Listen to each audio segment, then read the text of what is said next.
اللہ تعالیٰ نے قرآن مجید میں صاف طور پر ہمیں حکم دیا ہے، اگر تم مسلمان ہونے کا دعویٰ کرتے ہو تو اپنے عقیدے صحابہ جیسے بناؤ.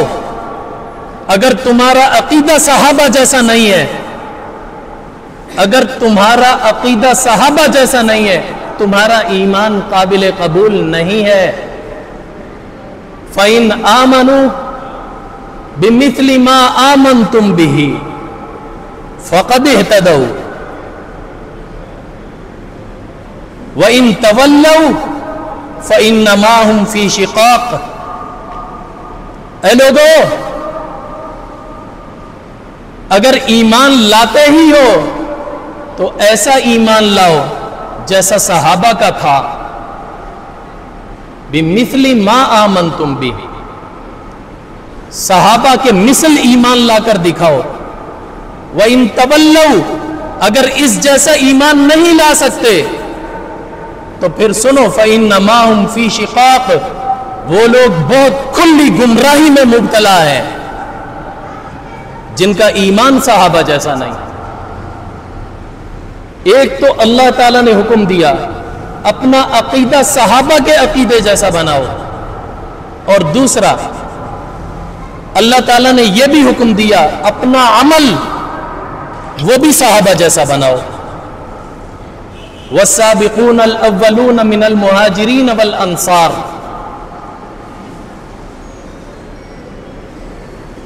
سبقت پانے والے مہاجرین اور انصار میں سے. والذین اتبعوہم بإحسان، اور وہ لوگ جو ان انصار اور مہاجرین کی اتباع کرنے والے ہیں اچھے طریقے سے، خوب اچھے طریقے سے ان کی اتباع کرنے والے، یعنی جو کام وہ کر کے گئے وہی کام کرنے والے اگر لوگ ہیں تو رضی اللہ عنہم ورضوا عنہ، اللہ ان سے راضی ہے وہ بھی اللہ سے راضی ہے. اللہ یہ کہتا ہے رضیت لکم الاسلام دینا، ایسے دین پر میں راضی ہوں، دین اسلام پر. اگر صحابہ جیسا عقیدہ نہیں ہے، صحابہ جیسا عمل نہیں ہے، پھر اللہ کے ہاں وہ ایمان بھی قابل قبول نہیں ہے، وہ عمل بھی قابل قبول نہیں ہے.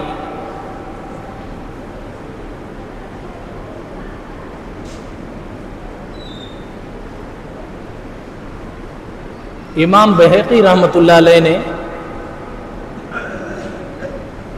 ایک بڑی عجیب بات لکھی ہے. اللہ تعالیٰ نے موسیٰ علیہ السلام کے صحابہ کی بڑی تعریف کی ہے، لیکن امام بہقی کہتے ہیں کہ جو ہمارے نبی کے صحابہ ہیں وہ موسیٰ علیہ السلام کے صحابہ سے بہت افضل ہیں. کیوں؟ موسیٰ علیہ السلام کے صحابہ میں تمام خوبیاں تھیں. ان کو اللہ نے کہا اپنے آپ کو قتل کے لیے پیش کرو، ایک دن میں 70,000 نے اپنے آپ کو پیش کر دیا، قتل ہوئے.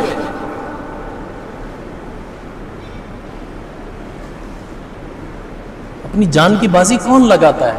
ان سے زیادہ اچھا تو کوئی نہیں ہو سکتا. لیکن اس کے باوجود بھی ایک خامی تھی ان میں، وہ بے صبرے تھے، ان میں صبر نہیں تھا. کیسے؟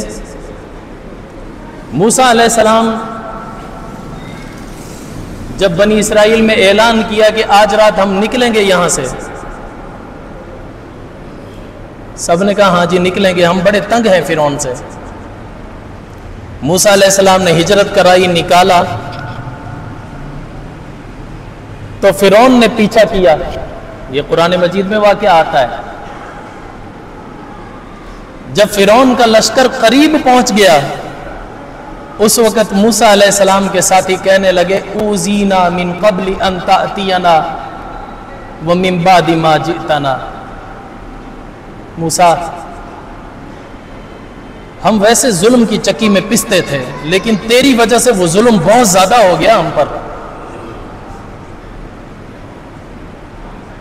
تیری وجہ سے ظلم بہت زیادہ ہو گیا. پہلے زیادہ فرعون مارتا تھا، سزا دیتا تھا، اب جب ہم بھاگ چکے ہیں تیرے ساتھ اب اگر وہ آ گیا ہے لشکر، اب اگر ہم اس کے ہتھے لگ گئے وہ سیدھا قتل ہی کرے گا، اور تو ہماری کوئی سزا نہیں ہے، تو نے مروا دیا، ہمیں بے صبری ہو گئے۔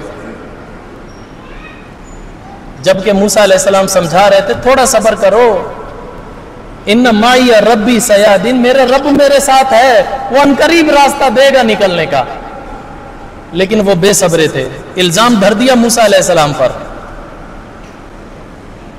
رزلٹ کا انتظار نہیں کیا۔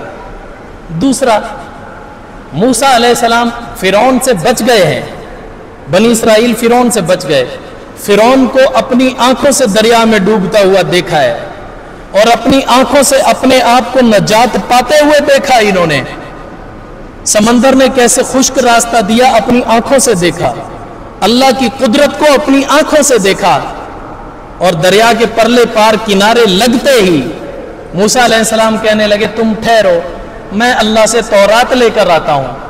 اللہ نے کہا تھا 40 دن 30 دن آ کوہ طور پر، یہاں پر اعتکاف کر، اس اعتکاف کے بعد جیسے اعتکاف پورا ہوگا تورات دوں گا۔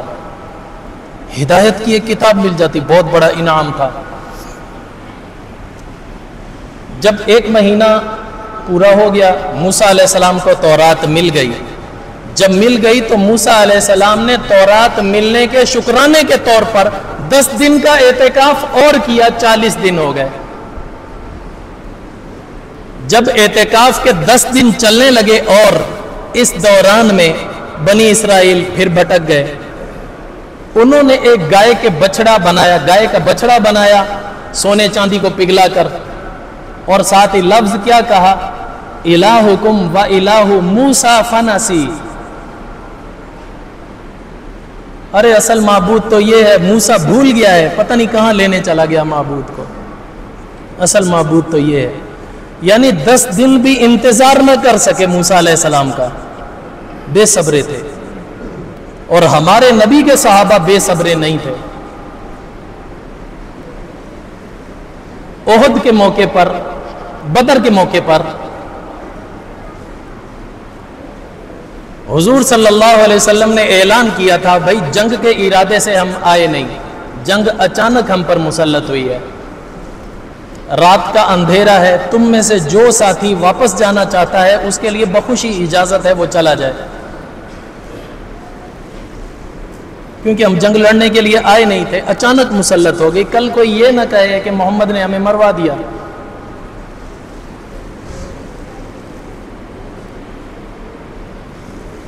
رات کا اندھیرا ہے، مجھے شکل بھی نظر نہیں آئے گی، چلے جاؤ۔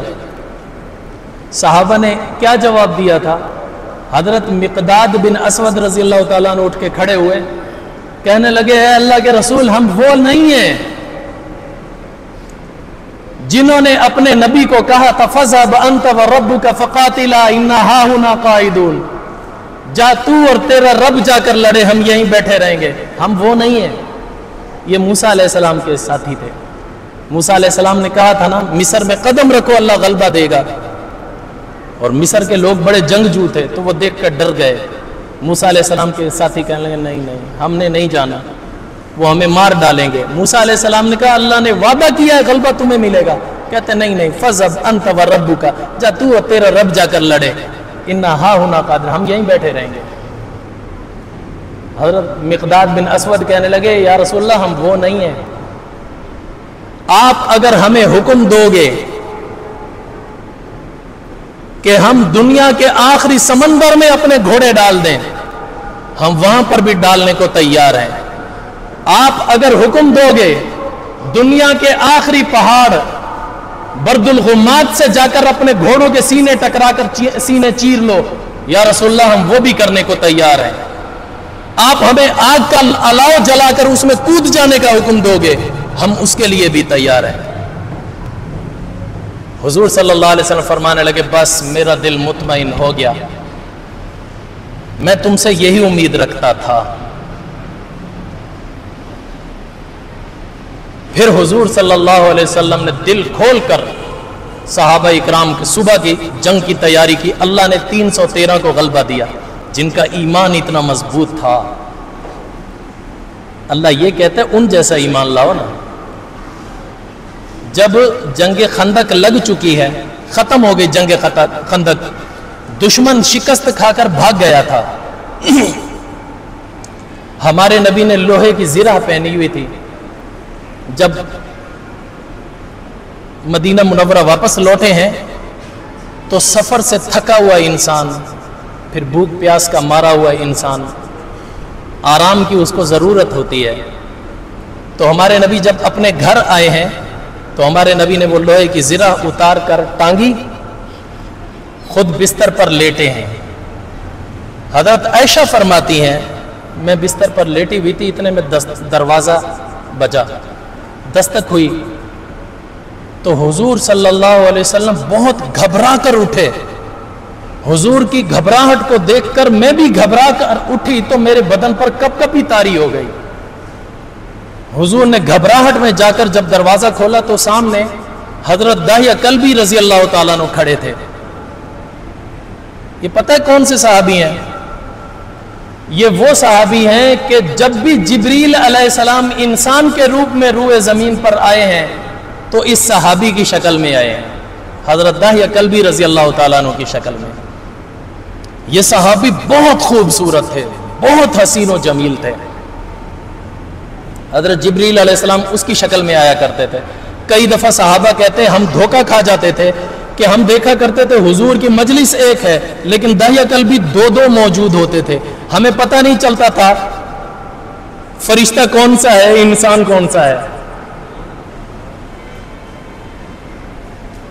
صحابہ مغالطہ کھا جاتے تھے، اکثر کر کے اس صحابی کی شکل میں آتے تھے۔ تو حضرت داہیہ کلبی سامنے کھڑے ہوئے تھے۔